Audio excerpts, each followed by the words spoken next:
Camera, you're drunk. All right.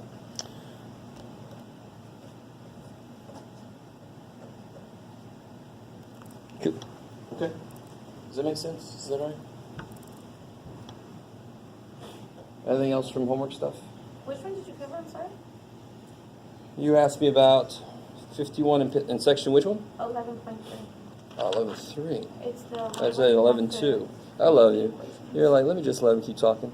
So here, remind me about this. If I give you two solutions to an equation, a quadratic, can you come up with the equation? I'll grab one more color. That's what green is like. So, that's what we did before. If I told you that x equals 1 and x equals 7, I don't know why green, were solutions to a quadratic equation, what would the equation have been? Where would 1 have come from?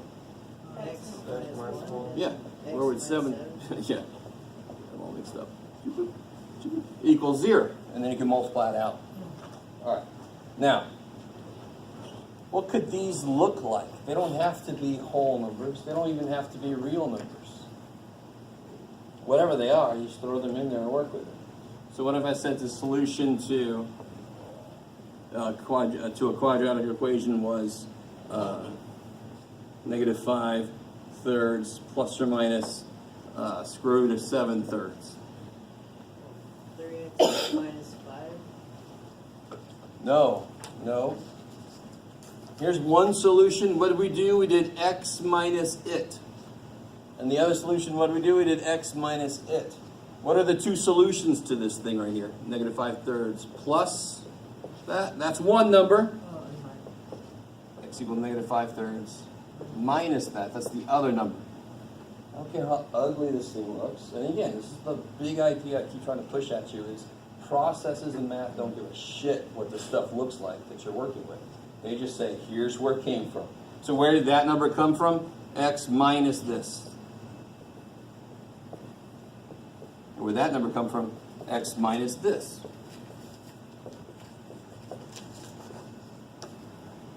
Oop. Equals 0. Cool. And now you got to distribute the negative, multiply it out.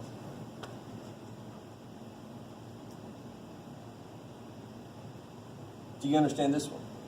Yeah, I understand No. that. So there's no difference. No difference at all. I Right? think where I'm confused about is where it's like 1 minus square root of 21 over 3. Sure. Yeah, that's. All right. So again, if I had x equals -2 and x equals 3, you guys are all like, well, that's an easy problem, Jeff. I know how to do the problem. Right? Where did this come from? Plus 2. And where did this come from? X minus 3. All right. That's decent, right? That's cool. What if I would have made that a -7? What would you have done? Plus 7. Same stupid thing, right? Same thing. I don't care what number I make this. How do you set it up? The same way. A number's a number. It doesn't tell math what to do. Math tells numbers what to do. So, and then you can multiply this out, right? Just to finish this off. Minus x minus 6 equals 0. That's the equation. That's in the ax squared plus bx plus c form. So if I tell you that one answer is 1 minus rad 21 over 3, and the other answer is 1 plus rad 21 over 3, where did this come from?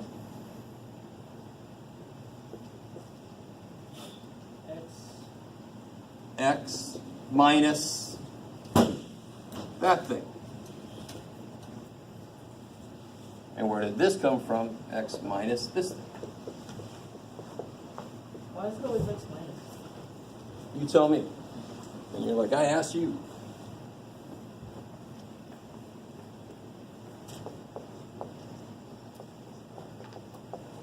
What's the answers to this equation? What's the answers?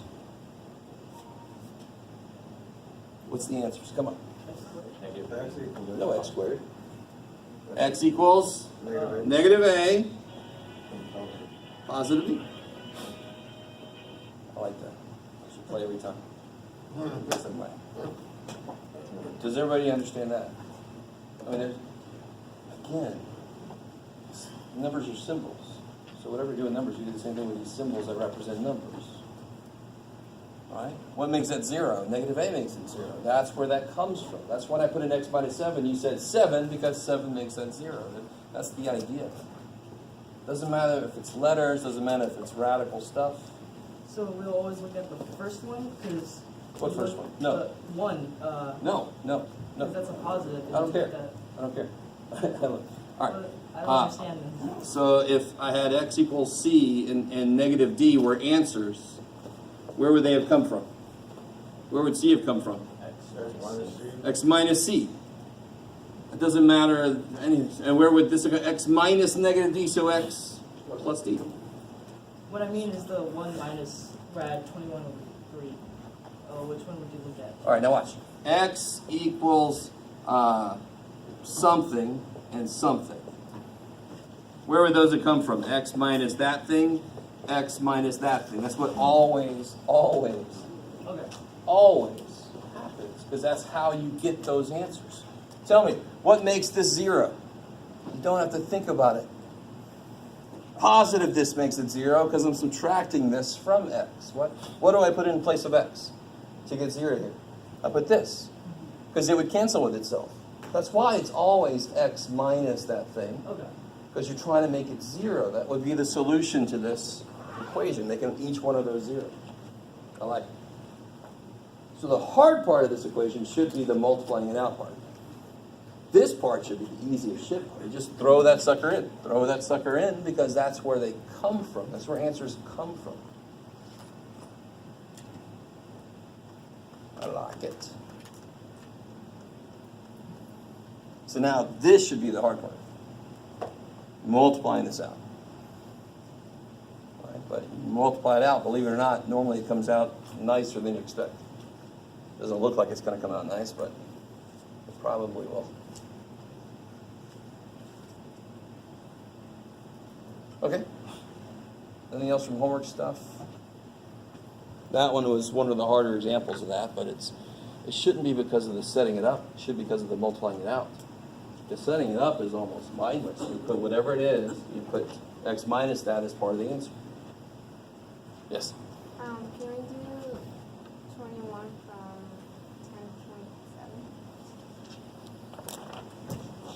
10.7? Oh, yeah. This sounds like fun. So there's a zip line set up on Capitol Street. I like it. For Super Bowl, what is that, 46. The ride extended 800 feet along the street. The ride extends, so they set up a zip line. So the way a zip line works is you start high and you go low, so you actually move.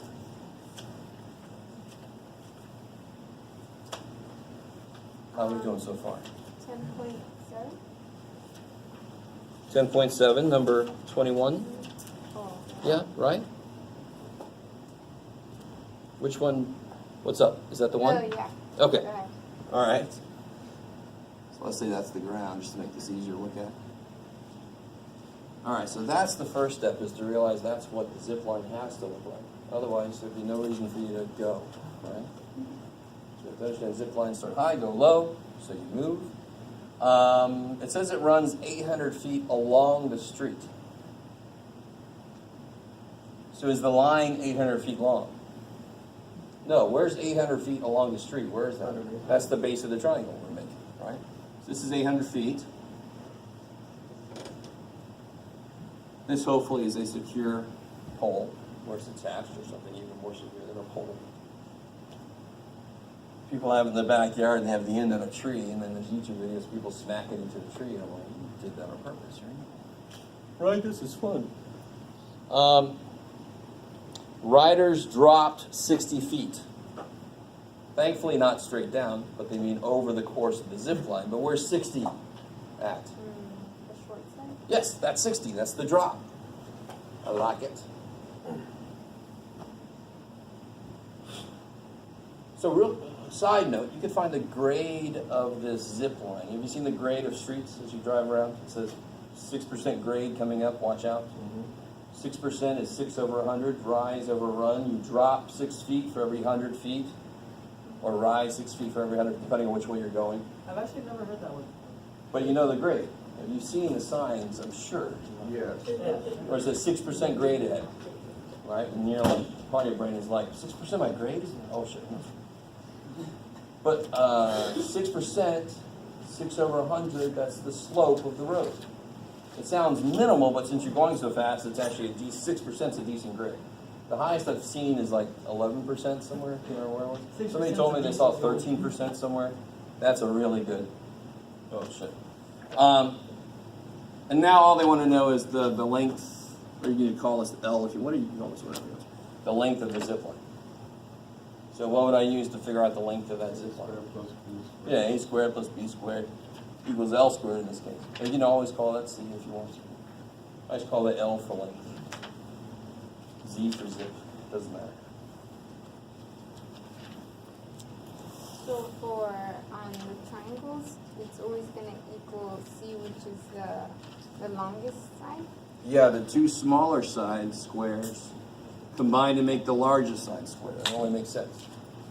You got to make sure that this is always the largest side. Otherwise, how could it be made of the other two if it's not the biggest one? So C is always across from the right angle because that's the longest, that's the largest opening, so that's the longest distance across from it. All right, so that's got to be the biggest.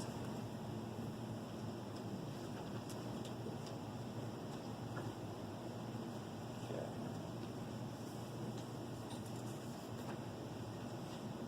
Anything else from homework stuff?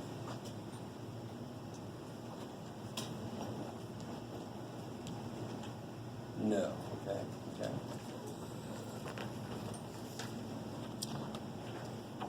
Now, I understand if not much happened yesterday, but hopefully the homework's getting done sometime.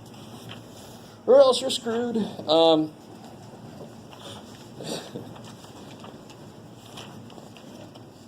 right. If there's no other questions from homework, I'm going to get back into where we left off.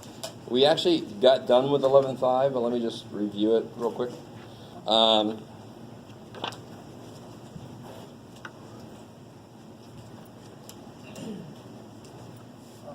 Yeah. Yeah. When do we have to think about the absolute value of something with when you're canceling out the square root? So can somebody answer that? When do you worry about an absolute value? When the root's even? When the root is even and the outcome could be negative. Okay. When the outcome could Because the output to an even root cannot be negative. By definition. So Yeah. if you have like the square root of the quantity x minus 2 equals 9.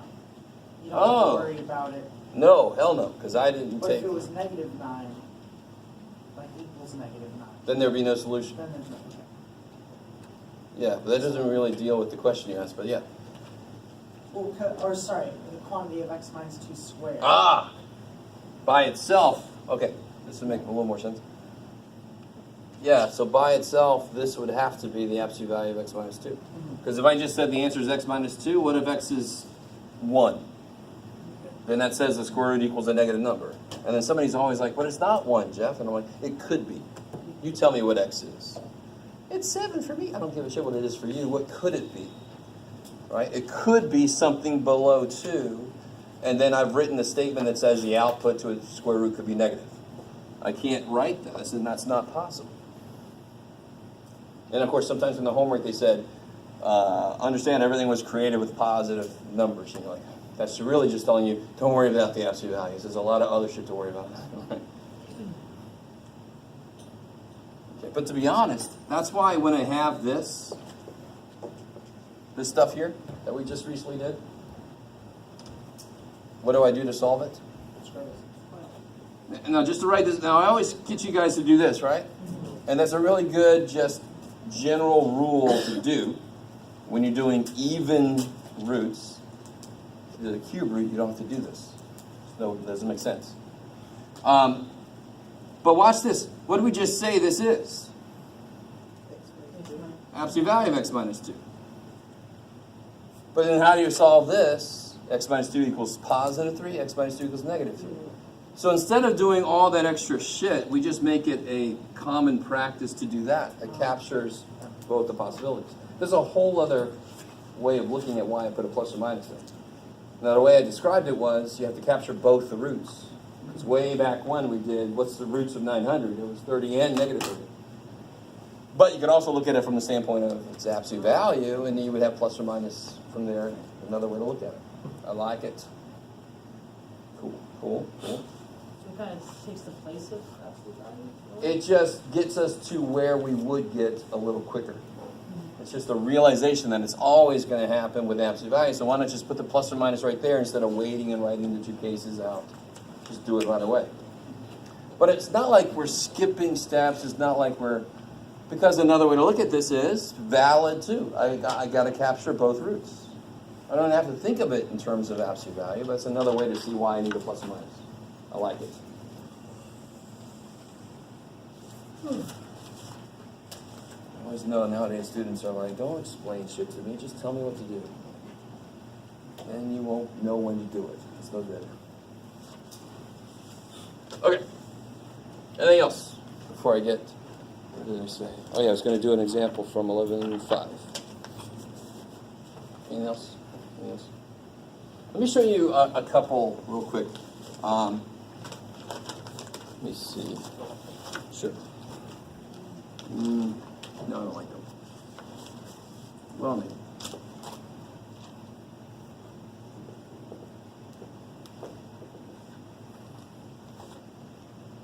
Sure.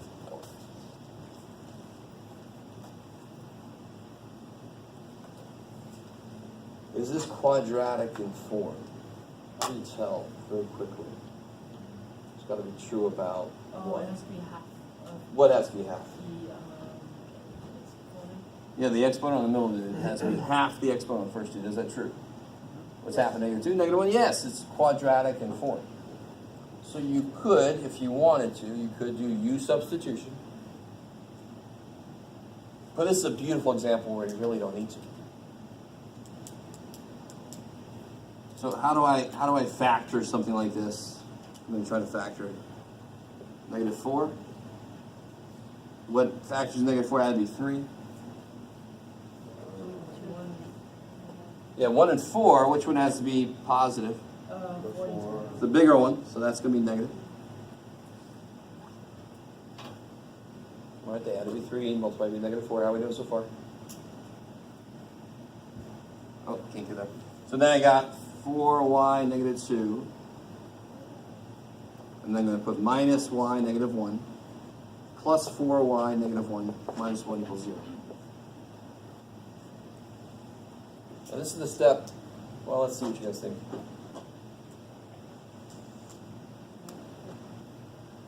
Maybe this. Oh, let's see what you guys think. What do I see? What can come out of these two? Y negative? What do you always? And this is a beautiful place because this sometimes escapes discussion until you get to a higher level, which kind of sucks because we need to see this earlier. What do you always take? What comes out of here? Okay, do I take x5 out? Yay. No. x3. Why x3? Because you always take out the smallest exponent. All right, so what's the smallest exponent of y? Y negative 1. No. What's smaller mean? More negative. That's smaller. Which one's bigger, guys? Come on. Which one's bigger? Yeah, so there you go. What's the smaller exponent? Freaking negative 2, right? Other people want 2's twice 1. No. It's twice as negative, so it's even smaller. So I'm going to take out y to the negative 2. This is either going to be like, oh, I don't need U sub, or this is going to be like, oh, thank God for U sub. Because I'm going to do this again with U substitution. So I'm going to take a y negative 2 out. So I'm left with the 4 minus, what the shit? What happens here? What do you really take out here? X cubed. So what happens? What's left here? This is 1 plus x to the what? 5 minus 3 is 2, right? What's negative 1 minus negative 2? Negative Negative 1 minus negative 2 is negative 1 plus 2. Yes. Positive.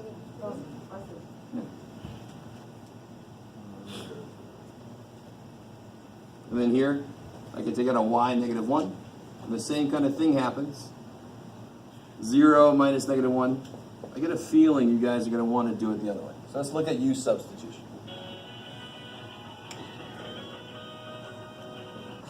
That was my alarm. So let's try this again with u substitution.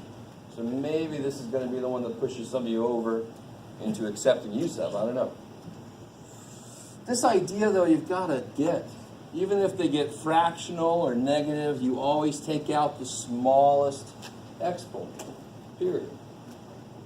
And when you take something out, you're dividing it out. So you're subtracting that from the other. So when it's negative, you're actually adding 2. That's the quick way to do this. 2 plus negative 2 is 0. 2 plus negative 1 is 1. When you take something out, you're subtracting the powers because you're dividing. Yes? Could you take out the larger one and use a negative exponent on the inside? So that's sort of what u sub does. It sort of rewrites things so you end up doing that, but you don't even know you're doing it. Because what am I going to, in order to do u sub for this problem instead, somebody write it over here. Does somebody remember how u sub works? What would I let u be? The thing in the middle. Y to the negative 1. So what's u squared? Y to the negative 2. So how can I rewrite this for y to the negative 2? But that's just u squared plus 3u.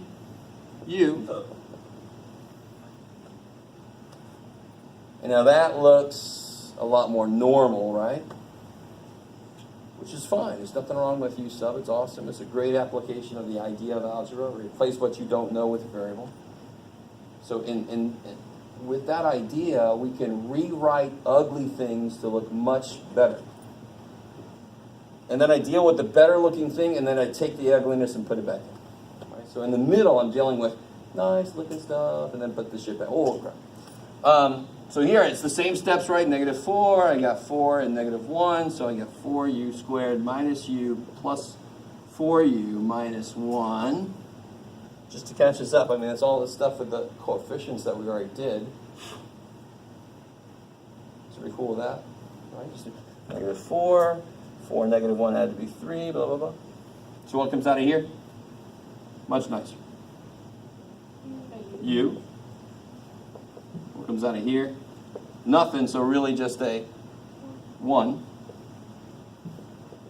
If you think nothing can come out, you're wrong. A 1 can come out. It can always come out. Why do I do that? So it looks more like what I'm used to. So then what I get? U plus 1 times 4u minus 1. So what's u?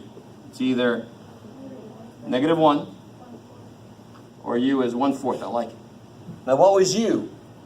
What does u be? Y to the negative 1. Y to the negative 1. So now is where you do, so this middle section here was all just kind of solving the form of it. Now you better bring back in what the question's actually about. If you gave me this answer, you'd be like, I asked you about y. What the shit is u? That's your shit. I want to see I need my answers. So replace u with y to the negative 1. Now here's the funny thing about negative 1. What is something to the negative 1? It's just the reciprocal. So then to solve this, I just flip both sides. So this would become like 1 over negative 1, which is still negative 1. And what does this side become? If I flip both sides, that becomes y, and that becomes 4. So that's the answer, because I'm giving you what y is, and that's the question was all about y. So you could do it this way. We would eventually get somewhere.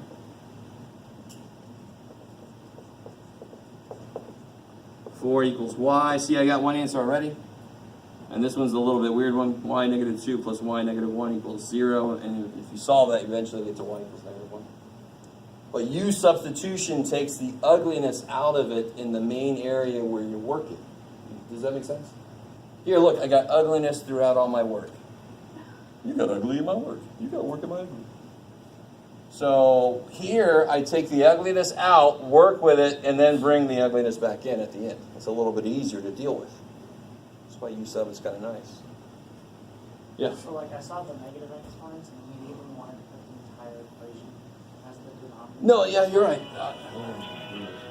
That's the other way.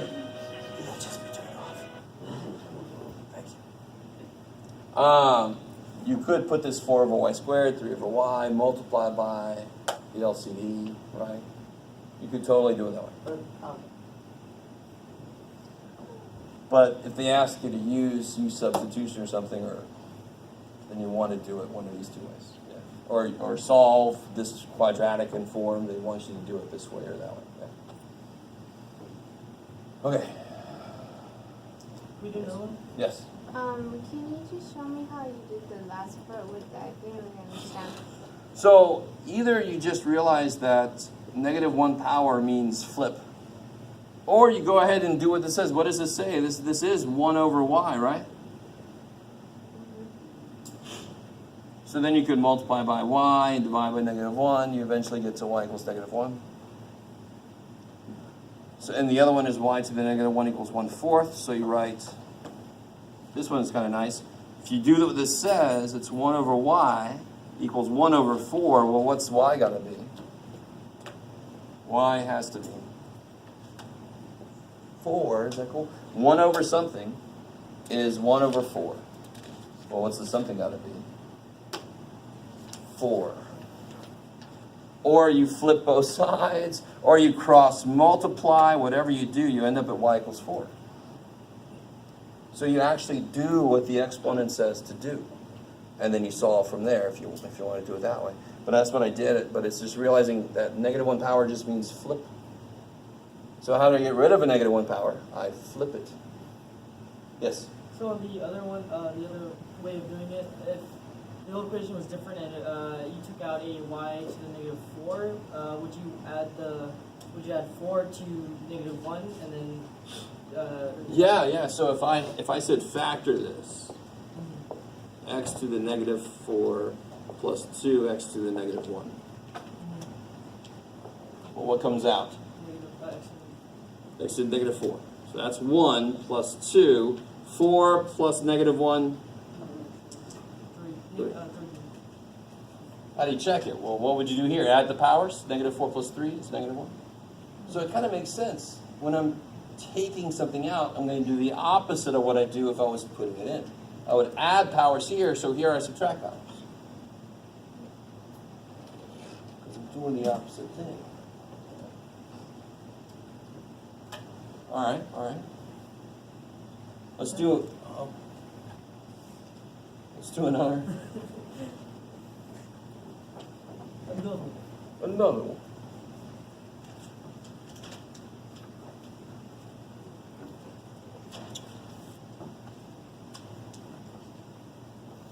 I mean, and once you see, well, let's see. Here we go. Perfect.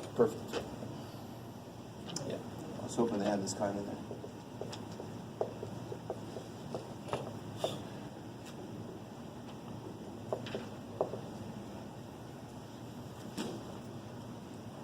The horrific way to do this problem is to FOIL it out, distribute that, get all your items together, throw a little insert. The better way to do this is to realize that's something I don't know squared, minus that's something 7 times something I don't know. So I can use U sub here, beautiful. What are you going to let U equal? The thing that's repeated. So if I let U equal n squared plus 6, what does this become?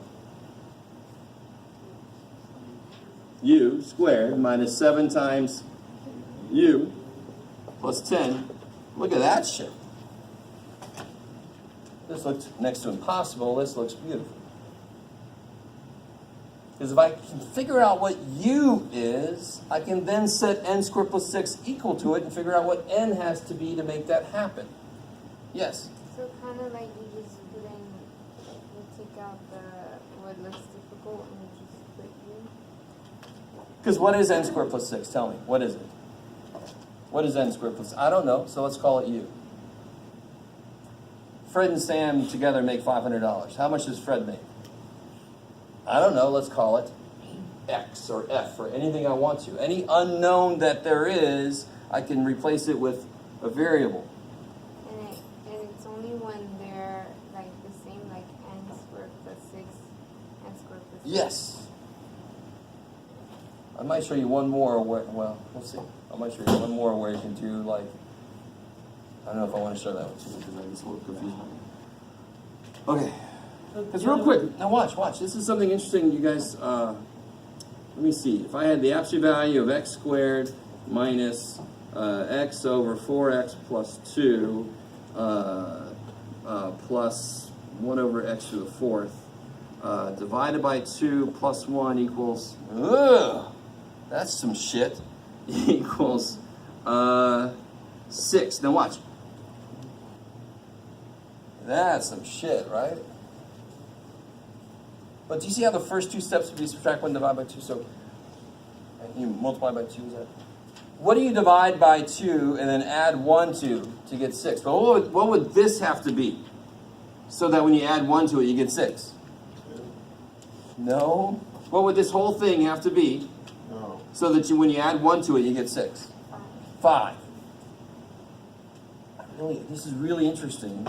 This is the part that's difficult to teach, but I seem to have gotten here. So when you subtract 1, what you're really doing is just something kind of silly. If this says something plus 1 is 6. So what's that something got to be? It's got to be frickin' 5, right? Don't it?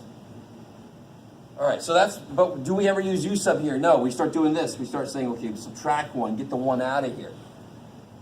Then I know that this has to be 5, which is what we just said, right? And then what does this shit have to be? So that it equals 5, this thing has to be 10. Because how do you kill the divided by 2? You multiply by 2, both sides. And that's 10, right? So that's sort of what u sub is saying. It's saying, if I can figure out what this thing has to be, so focus my attention on that thing. There's a thing there. Like if I can figure out what that is, that means n squared plus 6 has to equal that. So if I said n squared plus 6 minus 2 equals 10, well, what's n squared plus 6 have to be? 12, right? Because 12 minus 2 is 10. So we're sort of doing that kind of thing. By replacing that with u, I focus on getting what n squared plus 6 has to be, because that's what u really is. And then I go to the next step is figure out what n has to be. And the only way you would work is if it was n plus 6 and n plus 6, like if they were like... Yeah, somebody just asked that same thing. I might show you a problem where it's different. Yeah, so in this case it has to be the same, because now this is, in fact, from the beginning I knew this was quadratic in form. How do I know that? This power is 1, that power is 2. So the middle is half the first. It only works when it's in quadratic form. Well, what we're about to do is we're going to do what with this? Factor it.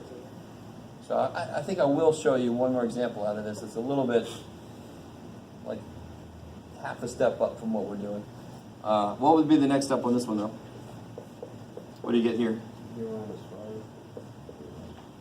So u is 5 or u is 2. Now normally you would just circle that and be done with it, but what u is not the variable I started with. What was u? N squared plus 6.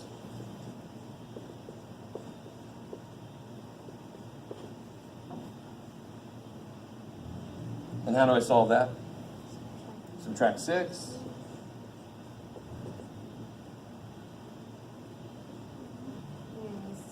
Square root. You put a square root, so plus or minus, so you get n equals plus or minus I.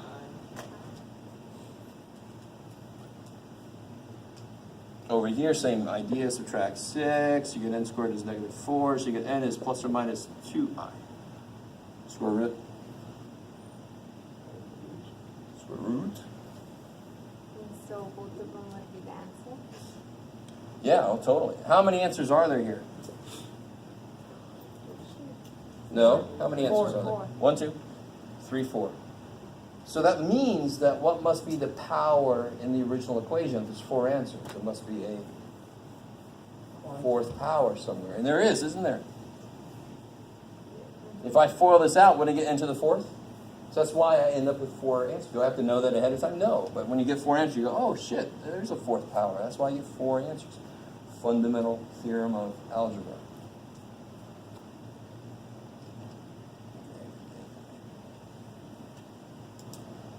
So U sub makes the form of what I'm working with better. So then I just do that, I do that first level solving by itself. What the shit would have to be in these parentheses to make this work? And then I say, okay, then I make what's in the parentheses equal to that, because that's what would make this work. If only n squared plus 6 was 5, if I put a 5 here, it makes this whole thing work. How do I know that? Because I just did this, right? 5, if n squared plus 6 is 5, this is 5 squared minus 7 times 5 plus 10. 25 minus 35 is negative 10 plus 10 is 0. You guys see that? So if only this thing was 5, it would work. Okay, well, let me see what n makes it 5. So that's part of the, and then of course same thing over there. If it was 2, it would work.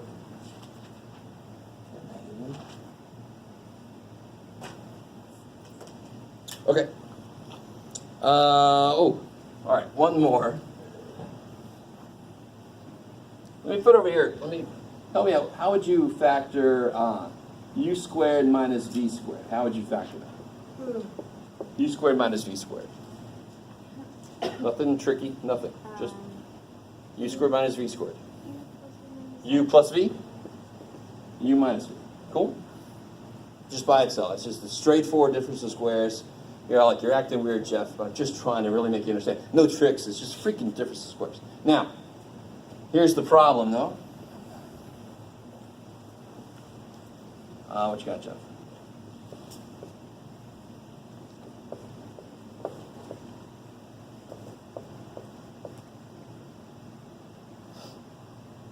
If I wanted to factor this, here's another place you could use u sub. Let u equal, let's say this equals 0, right? Nah, I'm not going to do it. Let u equal x minus 7, let v equal 2x plus 5. Because now what is this? If I let u equal x minus 7, and v equal 2x plus 5, look more like v, then what does this look like? U squared minus v squared. Did we just factor that? Yes. So that's u minus v, well, let's say we do it the same way. U plus v, u minus v. Well, what was u? X minus 7. And what's v? 2x plus 5. Here's the one trickier thing over here. X minus 7 minus, oops, the whole damn thing.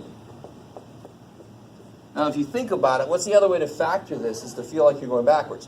FOIL this shit out, FOIL this shit out. Don't forget to bring the negative through everybody. Get all your likesomes together and then deal with that. No, thank you. This, in comparison, is freaking quick. Anytime you're multiplying when the problem says factor, there must have been a better way to do it, because factoring is all about undoing multiplication. You shouldn't really be multiplying in a factor problem. And then I just get my like terms together, 3x minus 2. And then x minus 2x, negative x. Negative 7 minus 5, negative 12. Shua! You can take a negative out of the last one, who cares? That's enough. Okay, that's another place where this idea of substituting a gross thing with a single letter helps. It makes me focus on the form of it, and then I bring in the details. Could you have done the square root of both of them? Definitely not, for a lot of reasons. First, most important reason is it's not an equation. You can't just bring in a random square root. And second reason is, if I did a square root, I have to do a square root of the whole thing, and that it can't distribute to both, so it wouldn't really help. It wouldn't kill the squares. Hopeful. I understand when your brain sees a square, you're like, I can kill that. But not when it's involving subtraction. Roots aren't that powerful. They're based on multiplication, so they can't work with minuses. Okay.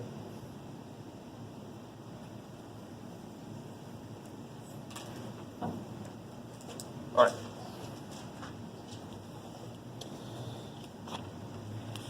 So I think that might be enough of that section, 11.5. So 11.6, my plan for today is just to do 11.6 and 11.7. We're going to try to do that, and planning on an early day. We'll see what happens, yes. Can you use any other variable instead of v? As Totally, long as you of course. say let. Variables in general are just, they're called dummy variables. They're just like crash test dummies. Well, what if I use the red dummy instead of the blue dummy? Who cares? Just put something in there to be a human, but that we don't kill somebody. So the U and the V, the X and the Y in that case, they're all arbitrary. No alien came down and said use X primarily or we'll come back and destroy your planet. We're like, shit. No, we just decided to use X. It's got a really freaky history as to why it's used the way it is, but it doesn't matter. You can use a little happy face and a frowny face, little drama masks. You could use whatever the hell you want. Klingon letters, if you're a big Star Trekkie. Whatever. Okay.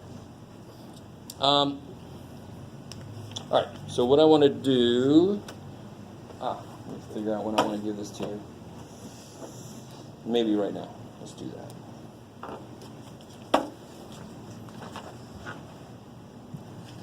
This is going to suck a little. This is both for you. I'm going to give you 2 pieces of paper, and they're both for you. Oops.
Alright, so everybody.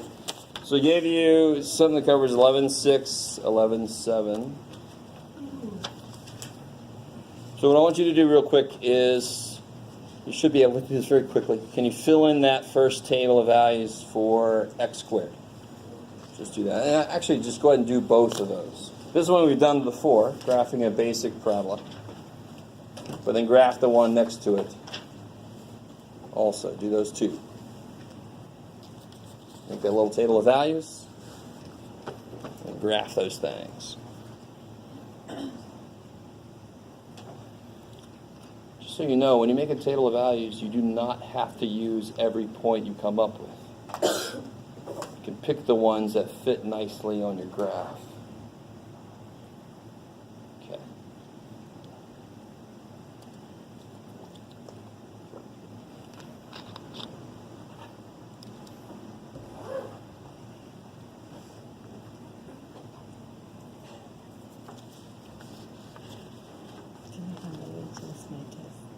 Oh.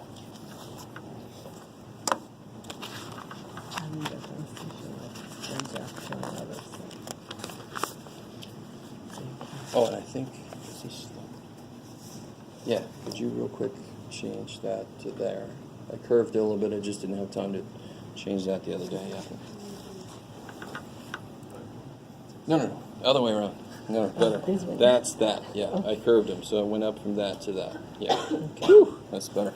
Okay. Mm-hmm.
Alright guys, this first one should be really quick. 0 squared is 0. 1 and negative 1 go to 1. 2 and negative 2 go to 4. 3 and negative 3 go to 9. So you get this nice. Make that big. Alright, so that's the general parabolic form. It could be up, it could be down, it could be moved around. Bless you. Let me see. As you're doing this other one, we are not going to graph these using tables after this. Because we're going to notice something and just use what we notice to make us be quicker at this.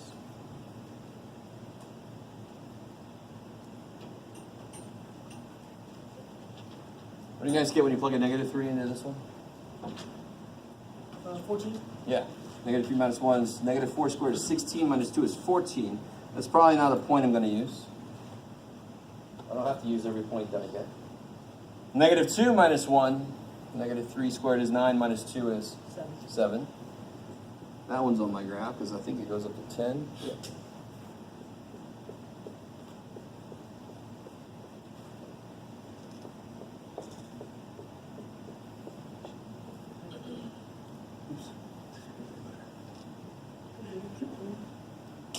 So what about negative 1? Negative 1 minus 1, negative 2 squared is 4. Minus 2 is 2. 0. Negative 1 squared is 1 minus 2. Negative 1. 1 minus 1 is 0. Squared is 0 minus 2. 2 minus 1 is 1 squared minus 2 is again negative 1. You'll start to see them repeat. That's the whole idea of it turning. So it repeats outputs. It repeats outputs once it gets past its turning point. 3 minus 1 is 2 squared. That's 4 minus 2 is 2. So let's see now. Negative 2, 7. Negative 1, 2. 0, negative 1. 1, negative 2. 2, negative 1. 3, 2. So now it looks like this. Where is the turning point, otherwise known as the vertex? Yeah, on the regular x squared, it starts at 0, 0. Now, who can remember? Who can tell me? How would this shift the graph? It would. Okay, that would do it, but how would this shift the graph? We did shifts before. It would move it to the right 1, and then down 2. Every point would move to the right 1. Does this sound vaguely familiar? We did shifts earlier. This is why we did them, so that we could be ready for this. To the right 1, down 2. What happens if I take the vertex? To the right 1, down 2. It should be right there now, and sure enough it is.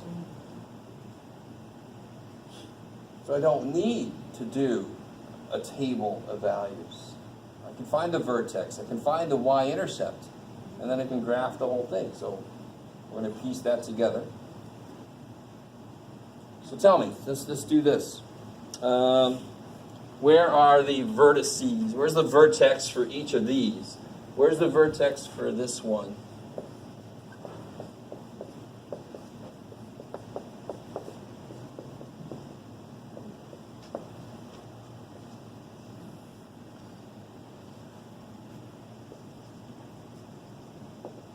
How would it shift? Left. Back 2, down 4. That's where the vertex would be. Because where does it start? 0, 0. So the vertex would just be a collection of how it moved, really. Does that make sense by itself? We talked about shifts before. Yes?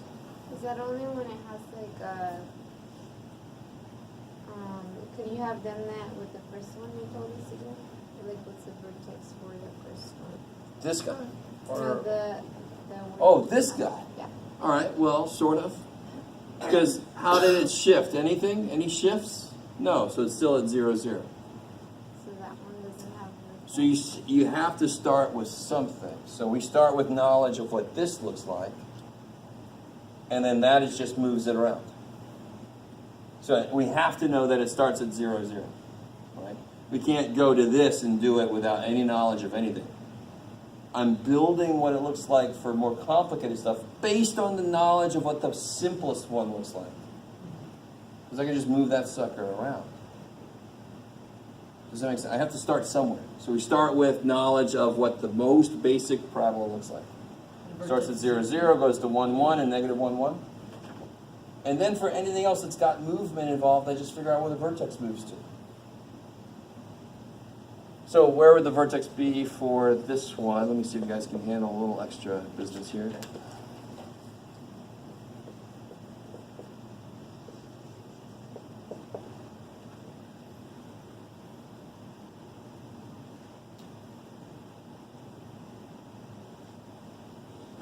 How much would it shift? 7 to the right. Positive 7 then. Positive 7. Up 11.